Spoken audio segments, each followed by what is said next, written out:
नमस्कार दोस्तों, welcome back. आप देख रहे हैं coffee with Sumit Jain and the great Nazia Ilahi Khan. Nazia ji, thank you for joining the show.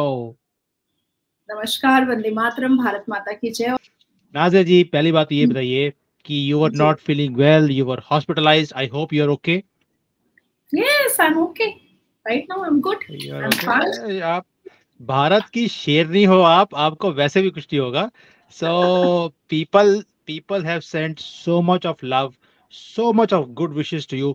मैं आपको बता नहीं सकता हूँ। जो लोग हमें सुनते हैं, they know that you are very close, you know, very no loving sister of mine. तो लोग बोलते हैं कि नाजी जी का क्या हाल है, आपके शो पे क्यों नहीं आ रही हैं। तो आई सेड यार, she is very busy, I don't disturb her, that's the only reason. So please receive that love from people with full arms, open arms. Thanks a lot उन तमाम लोगों के लिए जो मेरे लिए बहुत प्रार्थना करते हैं, बहुत दुआएं करते हैं। और एक्चुअली में मेरे अंदर हिम्मत और एनर्जी और बोलने सही बातों को सामने रखने की हिम्मत भी ऐसे लोगों की वजह से आती है। मैं That is जानती true. हूँ इस चीज को। हर एक गालियों के बाद अगर मैं दोबारा उठकर खड़ी हो जाती हूँ, हर एक धमकियों के बाद अगर मैं दोबारा उठकर खड़ी होती हूँ कि नहीं मैं बोलूंगी, तो ऐसे ही लोग हैं जो मुझे मुझे बहुत प्यार करते हैं, मुझे सुनना पसंद करते हैं। बस इन्हीं लोगों की वजह से मैं दोबारा खड़ी हो जाती हूँ। That is very true. और यही हिम्मत है हमें भी। चाइना जैसी कंट्री में बैठकर अगर हम माइंड बोलने की हिम्मत कर रहे हैं, आप सोच सकती है कि it is only exact because of people's love and secondly our love for the country also. कि हम भी चाहते हैं कि हमारा देश तरक्की करे। नाज़िर जी, देश की जब बात आ रही है तो मैंने कल आरजू जी के साथ आपका शो देखा। वहां पर आपने भगा दिया उनको। ये कैसे चक्कर हो गया, ये हुआ क्या है?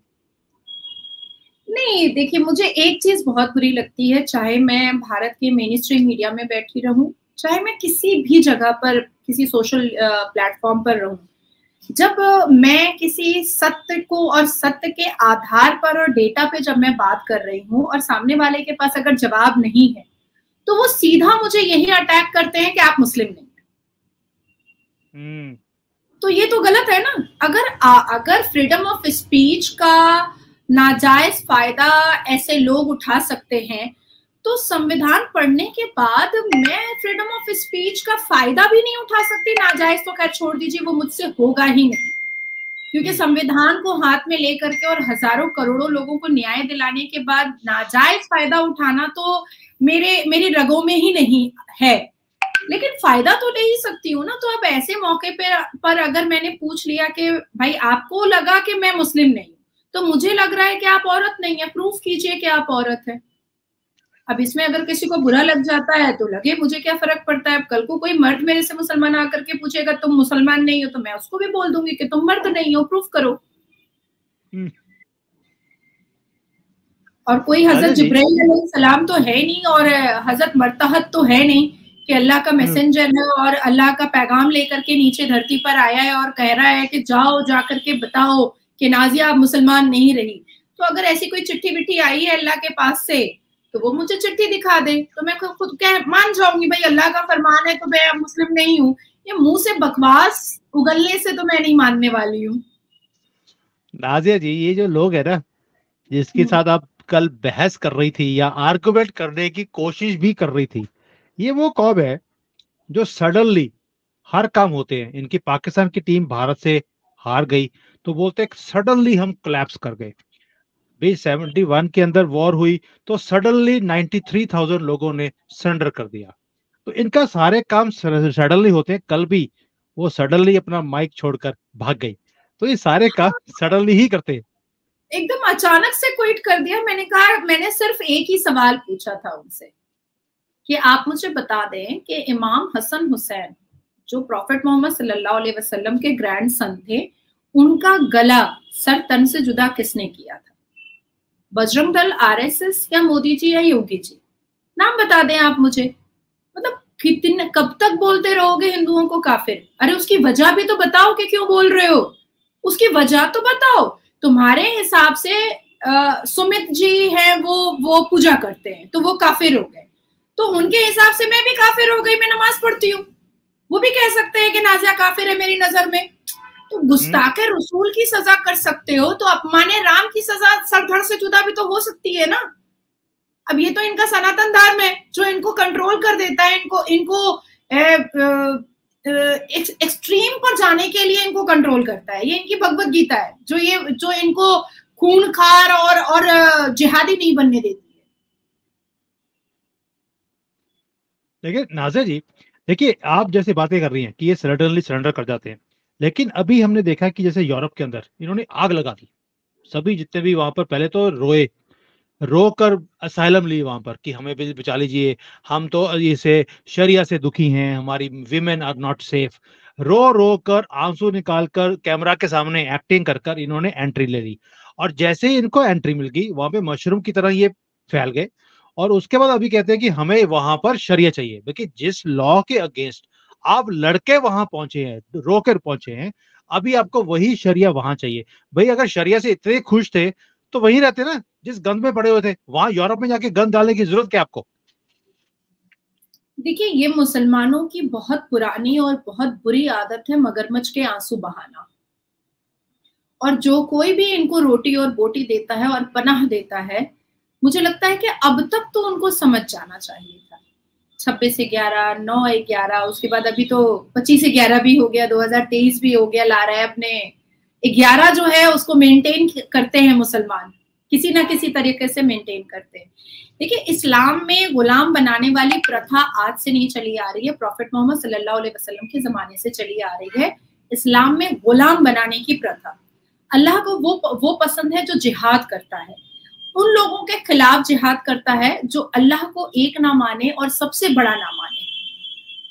आज भारत की धरती पर जब शोभा यात्रा निकलता है, जब रामनवमी की यात्रा निकलती है, तो मस्जिदों से पत्थर मारे जाते हैं।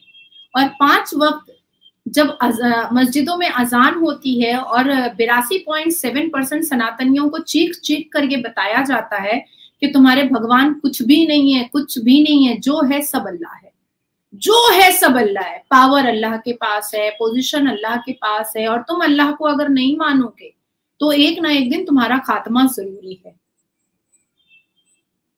कुरान के जिस पारे में या अय्युहल लज़ीना आमनू ला तत्तखिलू अबाउकुम व अखवानकुम औलिया इन अस्तहिब्बु अल कुफ्र अलल ईमान वमन यतवल्लहु मिनकुम फउलाइका हुमुज़ ज़ालिमून लिखा हुआ है। इसका मतलब है कि आप अपने माता पिता को भी छोड़ दीजिए, आप अपने भाई बहन सिबलिंग्स को भी छोड़ दीजिए, रिश्तेदारों को छोड़िए, पर अल्लाह ने जो फरमान दिया है उसको पूरा कीजिए। अब अल्लाह का फरमान क्या है? जो अल्लाह को नहीं मानता है उसको पहले समझाइए, उसको पहले मनाइए, उसको पहले अल्लाह की ताकत के बारे में बताइए, उसको पहले अल्लाह की हिम्मत के बारे में बताइए, उसको पहले ये बताइए कि अल्लाह के अलावा इस धरती पर कोई भी ऐसा फर्द मुसलमानों को पसंद कभी नहीं आ सकता है जो अल्लाह को ना माने। और अगर वो ना माने सामने वाला, फिर भी तुम्हारे इतने समझाने बताने और कन्विंस करने के बावजूद भी अगर ना माने, तो सूरा अल बकरा वर्सेस 216 ये बताता है कि तो फिर सर तन से जुदा कर दो, होली वॉर और जिहाद के नाम पर। तो ये तो कुरान बता रहा है, ये तो कुरान बता रहा है, ये तो कोई मनुष्य बेअक्ल नहीं बता रहा है। तो इनका तो कोई कसूर ही नहीं है, यानी कि जो भी कर रहे हैं तो इनका कोई कसूर नहीं है। तो यूरोप के अंदर जैसे इन्होंने ये सारी आग लगाई है वहां पर अल्लाह के नाम पर, और उनको शरिया चाहिए वहां पर, दैट मीन्स आपकी बात सही है कि पहले तो इन्होंने मगरमच्छ के आंसू बहाए, जो इनकी आदत है। दैट मीन्स इनको भी ट्रेनिंग दी जाती है कि तुमने कैसे ये एक्टिंग करनी है। वो हमने एक्टिंग की वीडियोस गाजा में देख ली हैं, कैसे वो पेंट लगा कर बच्चों को खड़ा कर देते हैं आगे, और एक ही बच्चे को 10 बार भगा रहे हैं कि उनको बचाया जा रहा है। We have seen those things.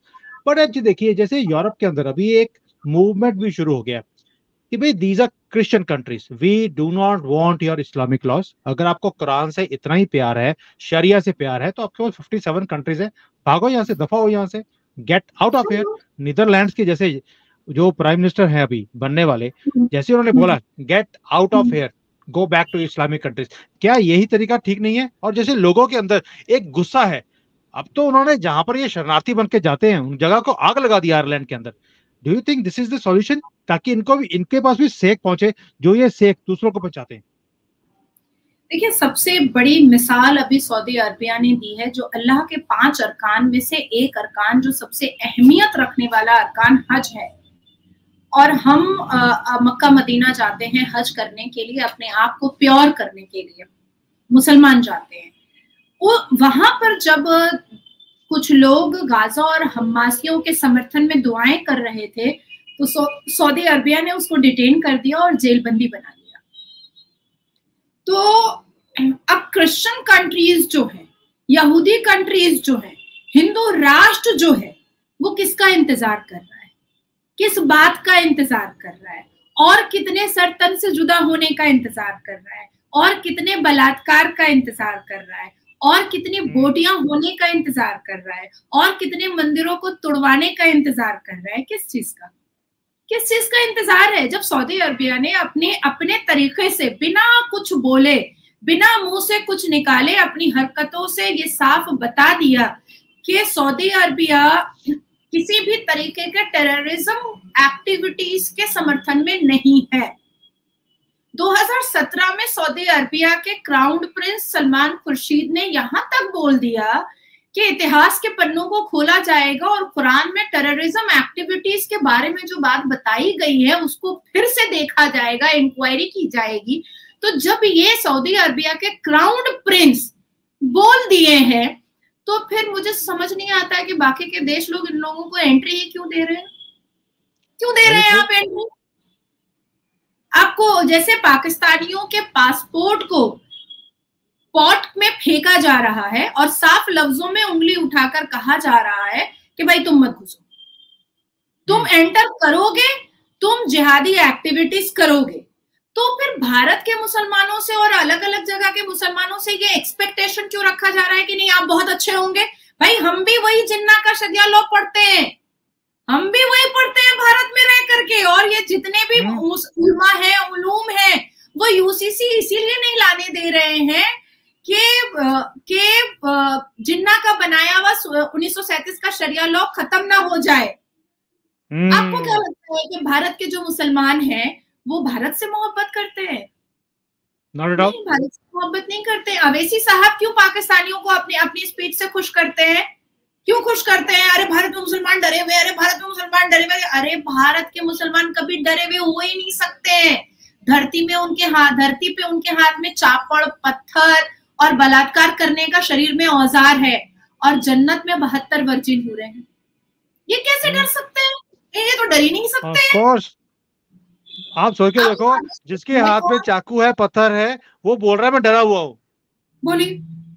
और अब ये अवैसी है कौन? अवैसी के दादा और अब्बू जान ने जारोकार की एक फौज बनाई थी जो पाकिस्तान के समर्थन में भारत को हराने के लिए बनाई थी, और लाखों की भीड़ में उन्होंने वो फौज बनाई थी। अब क्योंकि बार बार अवैसी साहब जो है मुसलमानों के समर्थन ठरके आजम और जाहिले आजम के समर्थन से वो कॉन्स्टिट्यूशनल बॉडी बन चुके हैं, अब वो अंदर जाकर के संसद में क्या बोलते हैं कि मेरे पास तो जगह थी, मैं पाकिस्तान जा सकता था। अरे भैया, तुम पाकिस्तान चले जाते तो तुम भारत के मुसलमानों को भड़काते कैसे? तुम भारत की शांति भंग कैसे करते? अपने बाप दादा का छूटा हुआ काम तुम पूरा कैसे करते? जैसे मेरे फादर अगर मरते हैं तो वो तो यही कहेंगे ना कि अपने बच्चों को पढ़ाना, अपने बच्चों को इंसान बनाना, अपने बच्चों को न्यूट्रल बनाना। तो एक बाप दादा काम छोड़कर जाता है, तो उसी तरीके से अवैसी के बाप दादा ने उसके ऊपर ये जिम्मेदारी छोड़ी है कि तुमको भारत के सुकून को नष्ट करना है, भारत के सुकून को डेवस्टेट और रुइन करना है। तो वो तो वही कर रहा है। देखो नाज़िर जी, हमारा जो मुद्दा है आज की डेट में वो यही है कि ये चाहते हैं कि सबका सुकून खराब किया जाए। मैटर ये है कि हमें अपना सुकून अब इनके सामने सरेंडर तो करना नहीं है, ऑफ कोर्स पॉसिबल ही नहीं है। How do we get a country back? क्या इलॉन मस्क जैसे कल इजराइल में थे, उन्होंने वहां पर स्टेटमेंट दिया कि जितने ये गाजा में जो हमासी हैं, जिन्होंने जान ली है, इन सबको पहले अब खत्म करो। ये अब करना पड़ेगा, कोई और सॉल्यूशन नहीं है। दूसरा, जो जनरेशंस अगली आ रही हैं, इन्हें एजुकेट करो। ये दो काम पहले करना है, और तीसरा काम है यहाँ पर तरक्की लेकर आओ। क्या यही सॉल्यूशन है? वन एंड ओनली सॉल्यूशन है। देखिए, सऊदी अरबिया को पता चला कि तेल खत्म, खेल खत्म। 20 साल 25 साल और है तेल, खोद खोद के बेचेगा, अपने आप को बहुत बड़ा प्रिंस बोलेगा, और उसके बाद फिर क्या होगा? तो उन्होंने सिनेमा हॉल बनाना स्टार्ट किया, उन्होंने अपने अपने बायलैटरल और ट्रेड के रिलेशन सबसे अच्छे करने स्टार्ट किए, उन्होंने वहां पर शो करवाना स्टार्ट किया। अब तो आईपीएल की भी बात चल रही है कि वो खरीदेंगे, वहां पर सारी चीजें होंगी जो जिसको कभी कुरान में ये पढ़ा जा रहा था कि भाई ये गुनाह है, ये गुनाह है। भारत के मुसलमान, पाकिस्तान के मुसलमान, अफगान के मुसलमान रोड पर उतर गए कि मक्का मदीना मनव्वरा में बनेगा सिनेमा हॉल, ऐसा कैसे हो सकता है, ये नहीं होना चाहिए। पर कुछ भी सुना नहीं, किसी का भी सुना नहीं। वो अपने देश का मुखिया है, वो अपने देश का गार्जियन है, और देश की उन्नति और डेवलपमेंट के लिए उसने जो सही समझा है उसने वो किया है। अब बात आती है कि एलॉन मस्क ने इजराइल जाकर के उन्होंने ये जो स्टेटमेंट दिया है, ये स्टेटमेंट मैं पिछले 6 सालों से दे रही हूँ, कभी मंच पे दे रही हूँ, कभी सोशल प्लेटफॉर्म पर दे रही हूँ, कभी कहीं पर दे रही हूँ। अब हमारे दुर्भाग्य की बात ये है कि हमारे देश के सनातनी जो हैं वो अब जगे हैं। अब ये 2-3 साल में मैं जगा हुआ थोड़ा बहुत देख भी रही हूँ, नहीं तो स्टालिन जैसे सनातनी शुरू हुआ है। हाँ, अभी बस मैं 2-3 साल ही कह रही हूँ कि 2-3 साल में अब मैंने थोड़ा जगा हुआ देखा है, नहीं तो ये वही भारत था जहां पर अजमल कसब के ऊपर 31 करोड़ खर्चा होता था। भाई तुमको पता चला है कि ये आतंकवादी है, ये मासूमों की जान लिया है, पकड़ो, 3 महीने में फांसी पे चढ़ाओ, मारो, ताकि कोई दूसरा ये करने से पहले 5 लाख बार सोचे। तुमको पता चला है नासिर खान ने एक क्रिश्चियन लड़की का बलात्कार किया है, उसको पकड़ो, फांसी पे चढ़ाओ, ताकि दोबारा क्रिश्चियन लड़की को छूने से पहले भी 500 बार मुसलमान सोचे। आफ्ताब ने श्रद्धा की बोटिया की, पकड़ो, फांसी पे चढ़ाओ फास्ट ट्रैक कोर्ट से, और एक मिसाल कायम करो कि बोटी करने से पहले हमारी सनातनी बेटियों का 5 लाख बार सोचना, नहीं तो यही हाल करेंगे। तो आपको ऐसा कानून लाने में क्या दिक्कत हो रहा है? और आप किसके लिए मानवता अधिकार बोल रहे हैं? आप किसके लिए ह्यूमन राइट्स कमीशन को सामने लेकर आ रहे हैं? आप किसके लिए सर्वोच्च न्यायपालिका खोल करके सुबह के 4 बजे तक रख रहे हैं? किसके लिए? निर्भया के बलात्कारियों के लिए सुबह के 4 बजे तक सर्वोच्च न्यायपालिका खुलता था। नाजिया जी, ये आप ही की तो कोर्ट है जो उन्हें संरक्षण भी दे रही है, और ये मेजर जो मुद्दे हैं उसके ऊपर कोर्ट नहीं खोलते। वो कहते हैं ये छोटा मोटा मैटर है, नीचे कोर्ट में लेके जाओ। अगर यही कोई हिंदू हो जिसने काम किया हो तो उसको बोलते हैं कि आप जाइए नीचे कोर्ट में, मेरे पास आगे मुंह उठाकर। और यही कोई फेवर्ड जो कौम है उसके लिए रात को भी कोर्ट खुलती है, नहीं, और आंसू बहाए जाते हैं। हम भारतीय बहुत बदकिस्मत है, बहुत बदकिस्मत है कि हमारा सर्वोच्च न्यायपालिका पटाखों, दिवाली में कितने बड़े पटाखे चलाने हैं ये बताता है, और कितने छोटे दिए जलाने हैं ये भी बताता है, पटाखों का साइज और पटाखों की मात्रा भी बताता है। लेकिन शाहबानो और सायरा बानो जब 3 तलाक बैन करवाने जाती है, खत्म करवाने जाती है, तो 1984 से 2017 तक उसको इंतजार करना पड़ता है। जब निर्भया के बलात्कारियों को कटघरे में खड़ा किया जाता है तो 1 डेकेड उसकी माँ खून के आंसू रोती है, और तब जाकर के फांसी मिलती है। जब अफजल गुरु के पक्ष में भारत के ही वकील खड़े होते हैं तब हमारी आंखें खून के आंसू रोती है, और सर्वोच्च न्यायपालिका उनका पक्ष भी सुनता है, पूरे तरीके से सुनता है। अफजल गुरु के वकीलों का, भारतीय वकीलों का पक्ष सुनता है। जब अजमल कसब को भारत में वकील दिया जाता है और कहा जाता है कि तुम्हारी तरफ से लड़ेगा, और वो भी 2 मुसलमान वकील दिए गए थे अजमल कसब को उसकी तरफ से लड़ने के लिए, तब आंखें रोती हैं कि सच में हम भारत में रह रहे हैं या हम सीरिया में रह रहे हैं। सच में ये सब कुछ मिथ है, ये सारी चीजें मिथ है। भारत माता की जय, जय सिया राम, ये सारी चीजें मिथ है, या इसमें कोई रियलिटी भी है या नहीं? ये वाकई में 82.7% जो सनातनी है वो भारत में रहते भी हैं, या सबने मुखौटा पहना हुआ है स्टालिन वाला कि हिंदू धर्म जो है वो डेंगू मलेरिया है? भाई क्यों नहीं खड़े? जब अफजल हम शर्मिंदा हैं, तेरे खातिर जिंदा हैं, जब हिम्मत करके मुसलमान अपनी हिम्मत दिखा करके सर्वोच्च न्यायपालिका के बाहर में आवाज ऊंची कर सकते हैं, तो सनातनी 82.7% सनातनी अगर सर्वोच्च न्यायपालिका के बाहर खड़े होकर के ये कहें कि लारेब हाशमी जिसने एक बस कंडक्टर का गला कतरा है उसको 48 घंटे के अंदर फांसी दीजिए, नहीं तो हम हटेंगे नहीं सर्वोच्च न्यायपालिका के बाहर से। तो क्या कोई कड़क निर्णय लिया जाएगा या नहीं लिया जाएगा? लिया जाएगा। I fully agree with you. देखिए, मैं हमेशा बोलता हूँ, जिहाद के खिलाफ आपको जिहाद करना है। जिहाद जरूरी नहीं है आप चाकू से करें। भाई आप अपने प्रेजेंस दिखाइए, put pressure on your government and this so called chief justice of India कि भाई तुम क्या कर रहे हो। ये चीफ जस्टिस तो है ही नहीं, चीफ जस्टिस ऑफ इंडिया है, जो हमारे सुख चैन के ऊपर थीफ है ये। तो इसको पकड़ना चाहिए, जाकर घेरा डालना चाहिए इनके ऊपर। जब मुसलमान सारा इकट्ठा होकर आता है, आपके ऊपर अटैक करता है और अपनी मनमर्जी कर वो पूरी भी करवाता है, आप क्यों नहीं बाहर निकलते? मुझे समझ नहीं आता आज तक शरणार्थियों के ऊपर। मैं भी शॉक होती हूँ, मैं भी शॉक होती हूँ। अभी देखो आप ना, रिसेंट इंसिडेंट है सुमित भैया, एकदम रिसेंट 25/11 भी देखिए, मुसलमानों ने एक इतिहास बना ही दिया। 9/11, 26/11, 25/11, 25/11/2023, एक इतिहास तो बन ही गया है, याद रहेगा हम लोगों को। 11 महीना जो है वो बहुत मुबारक महीना है मुसलमानों के लिए, गला कतरना ही है, खून की नदी बहानी ही है। ये इसमें भी लोगों का कुछ ना कुछ फंडा रहा होगा, जो इन लोगों ने 11 को बहुत मेंटेन किया है। तो वो कहते हैं ना 1 और 11 तो मुसलमान 1 और 11 होते हैं। शिव लगता है ऐसे ही होगा इनका। 11 को लारा हाशमी ने एक बस कंडक्टर का गला कतर दिया, लब्बैक लब्बैक कह करके, जिहाद कह के कि हमारे प्यारे रसूल के का तुमने गुस्ताखी की है। तो मुझे एक चीज समझ में नहीं आता है कि रसूल पाक इतने कमजोर हैं क्या कि उनकी कोई गुस्ताखी करता है तो उसकी सजा मुसलमानों को लेनी पड़ती है, रसूल पाक खुद क्यों नहीं ले पाते हैं? रसूल पाक ने अपने चेले चमुंडे रखे हैं यहाँ पर गुंडा बना करके धरती पर, कि कोई मुझे बुरा बोलेगा तो तुम उसका गला कतरना। ये रसूल पाक ने कहां पर बोला है कुरान में?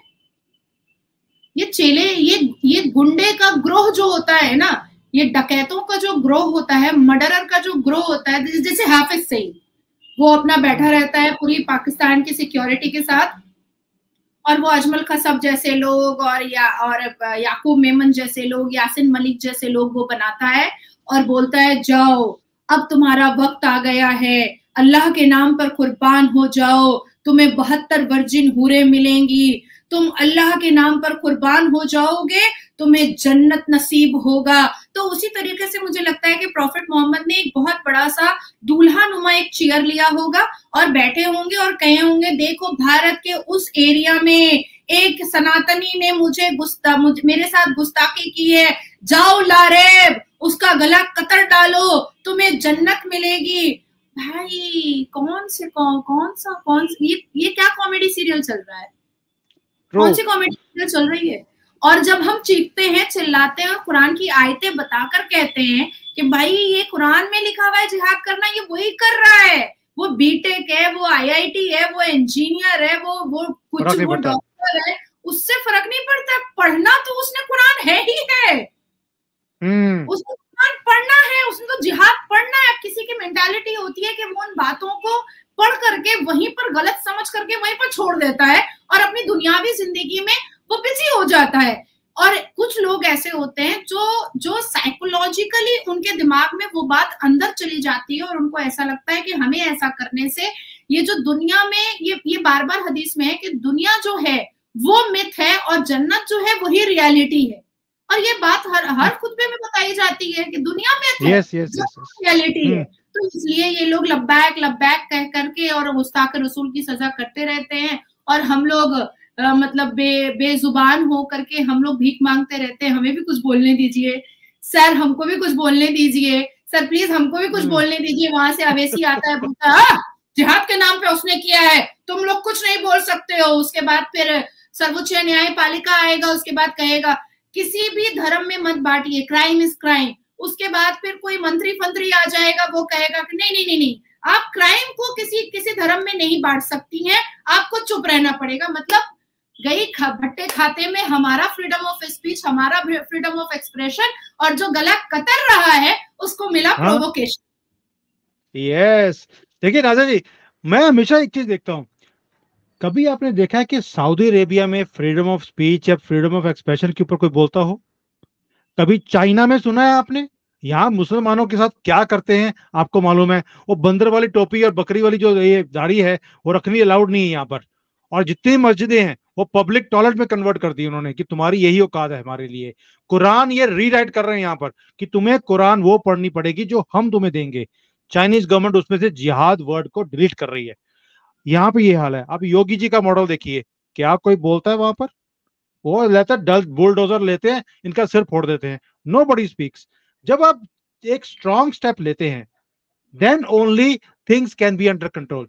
भारत सरकार किस चीज की वेट कर रही है? देखिए, मैं सरकार को अभी टारगेट नहीं कर, मैं सरकार को टारगेट की बात नहीं कर रहा हूं। I am just saying when you have a model of China, Saudi Arabia, Yogi. भैया लेट में फिनिश। कुछ कर्तव्य जो होता है ना वो देश में रहने वाले सिटीजन्स पर भी होता है। अब देखिए पाकिस्तान की मैं थोड़ी सी बात कर देती हूँ। पाकिस्तान के जितने भी यूट्यूबर्स हैं उनको पता है कि उनको कितना बोलना है और कितना नहीं बोलना है। उनको तो सरकार उनके सर पर नहीं बैठी हुई है या कंधे पे तो नहीं बैठी हुई है। उनको तो वो चाहे तो पाकिस्तान में ऑनर किलिंग के बारे में बात कर सकते हैं, ऑर्गन ट्रैफिकिंग के बारे में बात कर सकते हैं, निकाह मुत्ता के बारे में बात कर सकते हैं। पर अगर हम ड्यूरिंग द कॉन्वर्सेशन अगर हम पाकिस्तानी यूट्यूबर्स और जर्नलिस्ट के साथ ये बातें निकालते भी हैं तो वो जिप जैप जूम करके जलेबी बना करके वो अपने आप को साइड कर लेते हैं और उस मुद्दे को वो नहीं उठाते हैं, क्योंकि उनको पता है कि उनके सरकार ने उनको मना किया है। भारत की सरकार अगर ये बात कर भी देती है कि भाई जिहाद के बारे में कोई भी बात होगी तुरंत अरेस्ट हो जाओगे, तो भी यहाँ के लोग मानने वाले, यहाँ के भारत के मुसलमान मानने वाले नहीं। पाकिस्तान इस्लामिक रिपब्लिक देश है, लेकिन फिर भी चाइना जो है वो मस्जिदों को तोड़ करके टॉयलेट बना रहा है, दाढ़ी टोपी नोच रहा है, लेकिन आज भी पाकिस्तान रिपब्लिक इस्लामिक देश का आका चाइना ही है। चाइना ही है। चाइना के खिलाफ पाकिस्तान कभी नहीं खड़ा हो सकता है, लेकिन भारत के मुसलमान भारत का खा पी करके भारत के खिलाफ बड़े मजे में खड़े हो जाते हैं।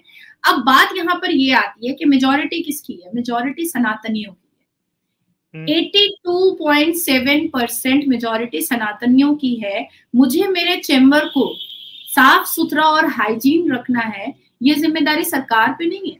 और भी बहुत सारे वकीलों के चेंबर पे आप जाइएगा, वो गुटखा खाता रहता है, बगल कॉर्नर में फेंकता रहता है, होता है ऐसा।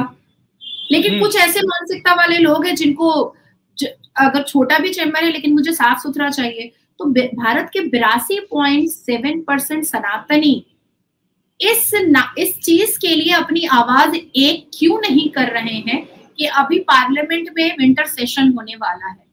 चलिए मैं तो कहती हूँ कि 10 किलोमीटर दूर से हम नारा लगाते हैं कि तमाम जिहादियों को अरेस्ट किया जाए और तमाम मौलाना को अरेस्ट किया जाए जिन्होंने 72 वर्जिन हूरों का फंडा दिखाया है मुसलमानों को, और जिसकी लालच में ये फोड़ते फाड़ते काटते कूटते रहते हैं सबको। हम इतना तो कर सकते हैं ना। सर्वोच्च न्यायपालिका हम जैसे लोग खड़े होकर के गुहार लगाते हैं, जब हम जैसे लोग खड़े होकर के चीखते चिल्लाते हैं, न्याय मांगते हैं और हमें ही टारगेट किया जाता है, तो सर्वोच्च न्यायपालिका के बाहर 82.7% सनातनी क्यों नहीं आकर खड़े हो जाते हैं हमारे समर्थन में? क्यों नहीं आवाज ऊंची करते हैं कि नहीं नाजिया जी बिल्कुल सही कह रही हैं और आपको मानना पड़ेगा, आप वो तथ्य के आधार पर बात कर रही हैं, वो सत्य के आधार पर बात कर रही हैं। जब इलेक्शन के वक्त में ठुमका लगाने वालियों को टिकट दिया जाता है, नाचने गाने वालियों को पॉपुलैरिटी के लिए टिकट दिया जाता है और उनको मेंबर ऑफ पार्लियामेंट बनाया जाता है, तब ये सनातनी क्यों नहीं खड़े होते हैं 82.7% कि नहीं हमें ये ठुमका वाली नहीं चाहिए, हमें ये सारी नहीं, ऐसी बेहुदा लोग नहीं चाहिए, हमें वो चाहिए जो हमारे भारत के लिए कुछ कर सके। भगत सिंह जी तो कोई फिल्म पिक्चर के हीरो नहीं थे, वो तो खुद हीरो बने, अपने कार्य से हीरो बने। भारत माता के प्रति जो उनको मोहब्बत थी और अपनी जान जो उन्होंने दे डाली, तो उसी तरीके से वो हीरो बने। लेकिन यहाँ पर क्या है, अभी देखिए आप, पहले कंगना ने अपने शो में मुनव्वर को बुलाया, उसके बाद फिर बिग बॉस में सलमान खान ने मुनव्वर को शो में बुला लिया, और ये वही मुनव्वर है जिसने राम जी का अपमान किया, जिसने सीता माँ का अपमान किया, जिसने गोधरा कांड का अपमान किया, जिसने गोधरा कांड में क्या कहा, अरे क्या फर्क पड़ता है, मरने के बाद जलाओ या मरने से पहले जला दो, ये मुनव्वर ही कहा था। जिसने लव जिहाद को प्रमोट किया, जिसने अपनी बीवी को, बच्चे को छोड़ा और 10 जगह मुंह मार रहा है, अश्लीलता की जिंदा मिसाल बन करके बैठा हुआ है। और आज सारे फिल्म बॉलीवुड वाले जो हैं उसको जिताने के लिए, और खास करके सलमान खान, ये तो सबसे बड़ा जिहादी है, सलमान खान ये तो सबसे बड़ा जिहादी, और इसका टाई अप जरूर किसी ना किसी पाकिस्तानी जिहादी एक्टिविस्ट से जरूर है, अगर सही से निकाला जाएगा तो आप ऐसे लोगों को बड़ी बड़ी मीटिंग्स में, बड़े बड़े समिट में आप लोग क्यों बुलाते हैं? आप लोग क्यों मान्यता देते हैं? आप लोग क्यों सेल्फी लेते हैं? आप लोग क्यों नहीं बॉयकॉट करते हैं? शोज क्यों नहीं बॉयकॉट करते हैं? आप लोग उन लोगों को बॉयकॉट क्यों नहीं करते हैं कि नहीं, आपने टिकट दिया है इसको मेंबर ऑफ पार्लियामेंट बनने के लिए, इस अदाकारा को हम नहीं देंगे, हम वोट ही नहीं देंगे, हम बॉयकॉट करते हैं। करिए मीटिंग में, चल धरना, बोलिए कि जिसको भारत से मोहब्बत है हम उसको बुलाएंगे, शायद कुछ भला हो जाए, शायद कुछ चेंज आ जाए। लेकिन नहीं, और जी आप पर्दा को टिकट मिल गया, आप तो फोटो लेंगे, अब तो फोटो लेंगे। नुसरत रूही जान जैन को टिकट मिल गया, अब तो वो चड्डी पहन करके टिकटॉक बनाएगी, हम तो फोटो लेंगे। एक सेल्फी के लिए देश को दांव पे लगाना, एक कॉन्स्टिट्यूएंसी को जीतने के लिए देश को दांव पे लगा देना, और जिसका गला कतरा जाता है, आज कन्हैया लाल के घर वाले से पूछिए, आज वो बस कंडक्टर के घर वाले से पूछिए, 26/11 के सारे विक्टिम से पूछिए ना जा करके कि वो फिल्म अदाकाराएं और जो मतलब सुअर की गू है, जिसको ना नीपा जा सकता है ना पोता जा सकता है, जो किसी काम की नहीं है, उसको सिर्फ कॉन्स्टिट्यूएंसी जीतने के लिए आप जो कॉन्स्टिट्यूशन बॉडी बना रहे हैं, उससे भारत का क्या भला हो रहा है? नाज़िया जी, यही तो प्रॉब्लम है कि जो सनातनी है वो जागने को तैयार नहीं है। हम हमेशा बोलते हैं गवर्नमेंट क्या कर रही है। मैं सनातनियों से बहुत बात करता हूँ, मेरे बहुत शोज हैं जो हिंदुओं को जगाने के लिए। मैं उनसे पूछता हूँ कि आप बोलते क्यों नहीं हो? कहते सुमित जी, आपकी जैसी हिम्मत जैसे है ना, ये हमारे अंदर नहीं है। मैं कहा क्यों नहीं है? कहते एक तो ये है कि 47 से लेके अब तक, पहली बात तो पहले हमारे इतना हमें दबाया गया, 47 से लेकर अब तक जितने भी रूल्स बने वो सारे मुसलमानों की फेवर के बने, हिंदुओं को दबाने के लिए सारे काम किए गए। इसलिए वो चीज इतनी डीप हमारे अंदर चली गई है, हम हिम्मत ही नहीं करते बोलने की। मैंने कहा अब तो 9 साल से आपकी गवर्नमेंट है, फिर क्या चक्कर है, फिर क्यों नहीं बोलते हो? वो बोलते हैं कि 75 साल का जो डर है वो इतनी जल्दी थोड़ा निकल जाएगा। बल्कि अपना कायरपन को वो इस तरह से छुपाते हैं सेकुलर के मुखौटे में कि भाई हम सेकुलर हैं, हम नॉन पॉलिटिकल हैं।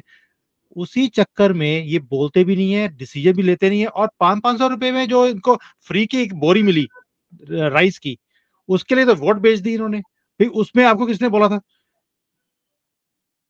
अरे देखिए, देश की जनता में इतना पावर है जो सरकार बनाती भी है और सरकार गिराती भी है।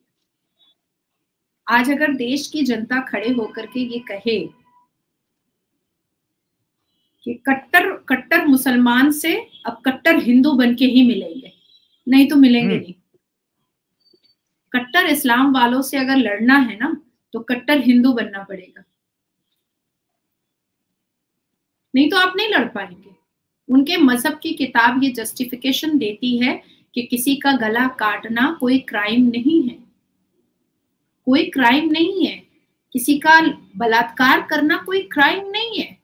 उनके मजहब की किताब उनको जस्टिफिकेशन देती है। सूरह अनफल साफ लफ्जों में कहता है कि प्रॉफेट मोहम्मद ने खुद कहा है कि यहूदियों की बेटियों और लौंडियों को लूटो।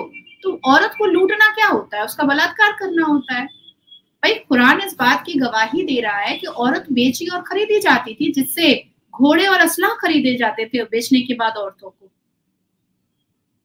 तो मुझे जब सबको ये बातें पता है और हम जैसे लोग अपफ्रंट होकर के अपने जान को हथेली पे रख करके सबको ये इंफॉर्मेशन दे रहे हैं, तो फिर कौन सा डर है?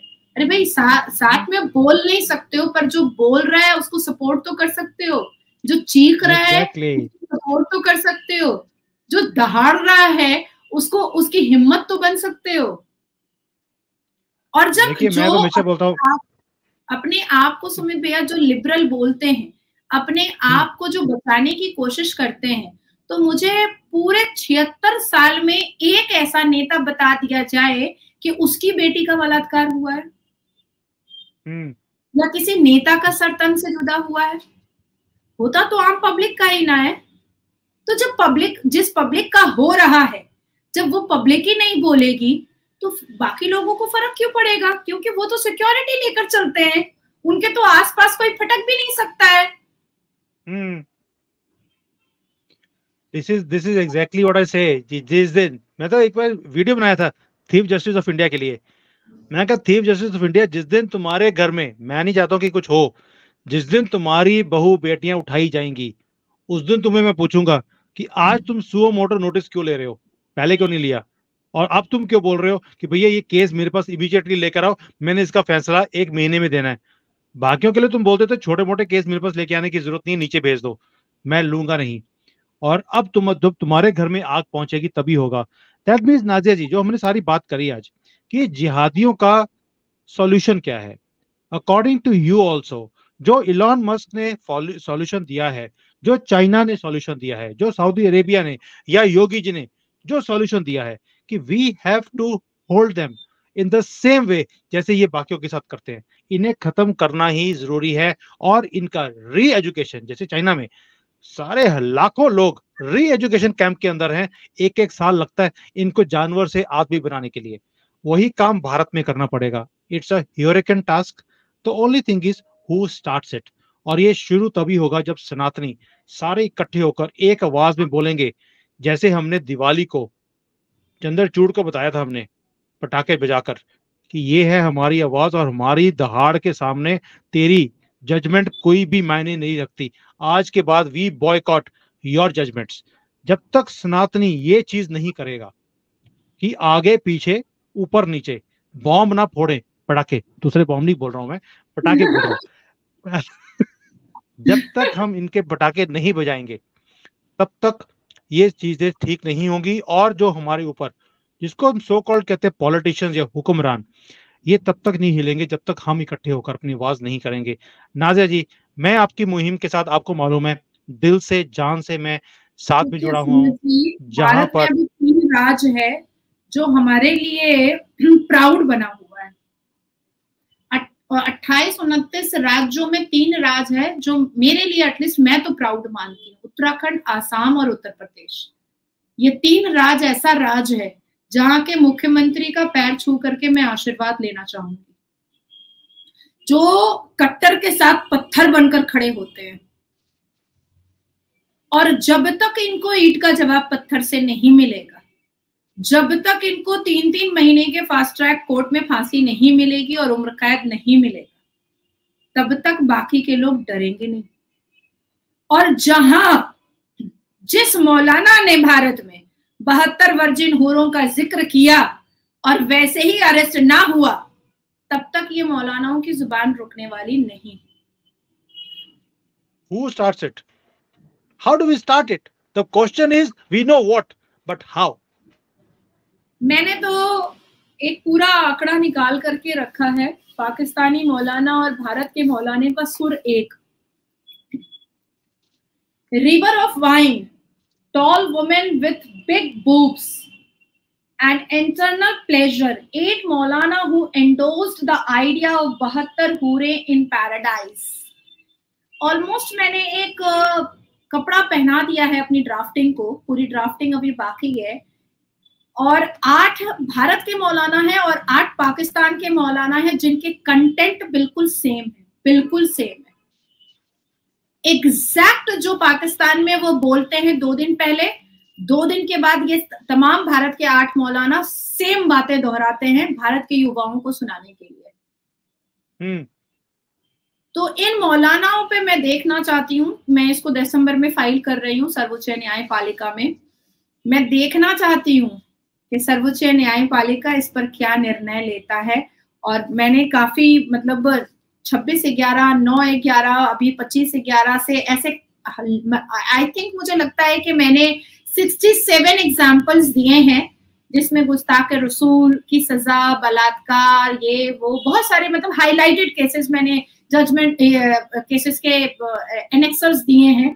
और मैंने बोला है, सिनॉप्सिस में भी ये बात कही है कि इन मौलानाओं का इफेक्ट इन पर होता है। अजमल खसब ने, आपको याद होगा कि अजमल खसब ने अपने स्टेटमेंट में कहा था कि उसको सिखाया गया था कि तुम अल्लाह के नाम पर कुर्बान हो जाओ, इन लोगों को मौत के घाट उतारकर तुमको 72 वर्जिन हूरें मिलेंगी। उसके बाद फिर देखिए जिसने कन्हैया को मारा था उसने भी सेम स्टेटमेंट दिया। उसके बाद नारायण हाशमी ने भी कल सेम स्टेटमेंट पुलिस को दिया कि अल्लाह के नाम पे मोहम्मद के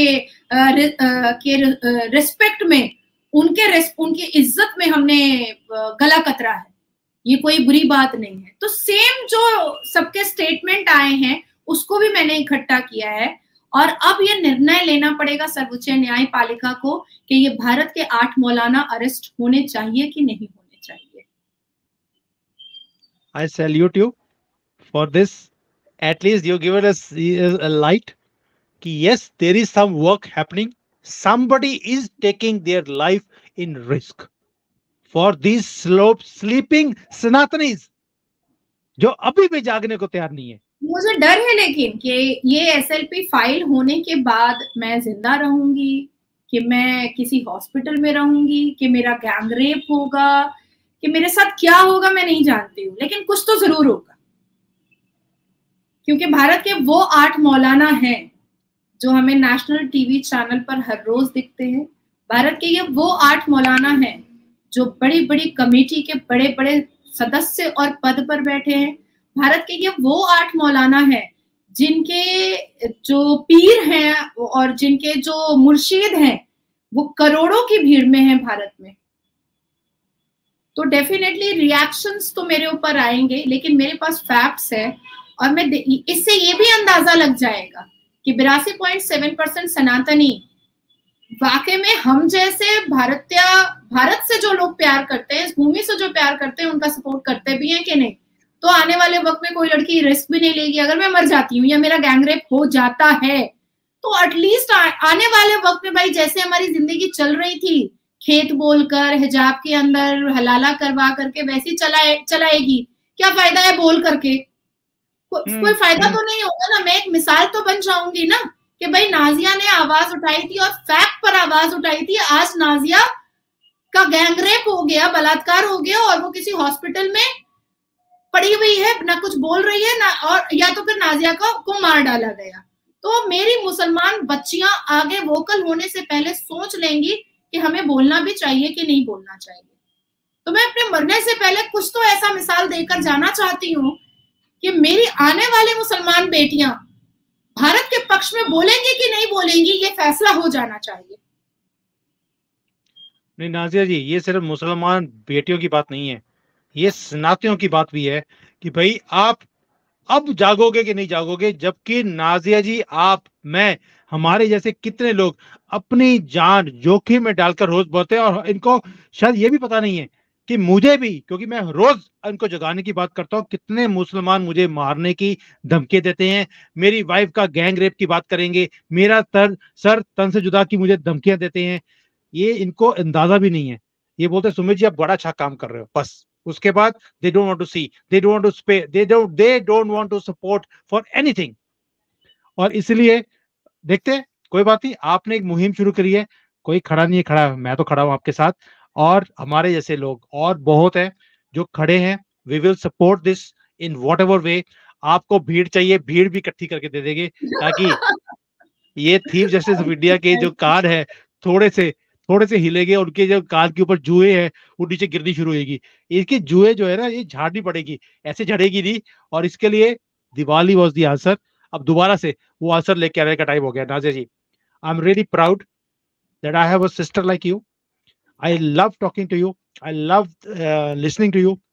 और आपके जो आइडियाज हैं वो मुझे लगता है कि बहुत लोग हैं जिनको हिलाएंगे, उनको जगाएंगे, और ये जगाना भी जरूरी है, वरना हम अपना देश अपने हाथ से हम गवा लेंगे।